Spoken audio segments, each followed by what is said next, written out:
सविस्तर बातम्यांकडे वळूया। गेल्या 6 दिवसांपासून जरांगेंनी उपोषण सुरू ठेवलेलं होतं ते आता मागे घेतलेलं आहे।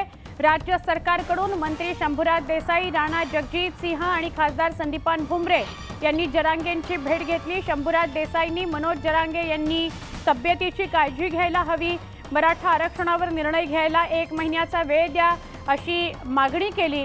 शंभूराज देसाई यांनी जरांगेंशी संवाद साधला। जरांगेंनी देसाईंची विनंती मान्य केलेली आहे। सरकारला 13 जुलैपर्यंतची वेळ मिळालेली आहे। सगळे सोयऱ्यांच्या अंमलबजावणी करता सरकारची मानसिकता नाही हे जरांगेंनी डोक्यातून काढून टाकावं। शिंदे साहेबांनी त्यांचा शब्द दिलेला आहे असं शंभूराज देसाई यांनी म्हटलंय।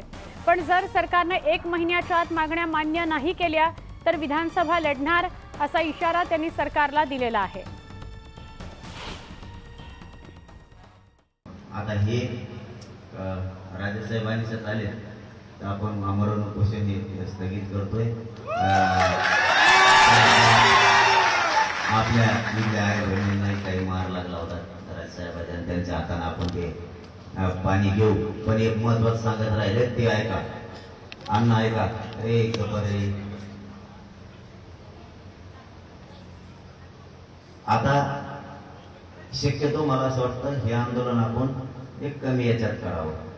या गावाला त्रास होता कामा नाही हे माझं प्रामाणिक म्हणणं आहे। ऐका बरं का सगळेजण, काय नंतर वाजला पण आता दादाने शब्द दिलाय, उद्याच मंत्रिमंडळ मराठा आरक्षण उपसमिती मंत्रिमंडळाचे त्याचा सदस्य म्हणून जे 5-6 मुद्दे आज मी या ठिकाणी लिहून घेतलेले आहेत त्याच्या बाबतीत माझ्या स्तरावर पाठपुरावा करण्यासाठी उद्या सगळ्या अधिकाऱ्यांची या ठिकाणी मंत्रालयामध्ये बैठक लावतो आणि 1 महिन्याचा अवधी आज दादाने इथं दिलाय की 3-4 महत्वाच्या गोष्टी की मराठा कुणबी एक असल्याच्या ज्या 57 लाख नोंदी सापडलेल्या आहेत त्याप्रमाणे मंजुरी मिळावी, जे सगळ्या सोयऱ्यांच्या बाबतीतल्या ड्राफ्ट नोटिफिकेशन काढले ते अंतिम करावं, फायनल करून त्याचं कायद्यामध्ये रूपांतर करावं।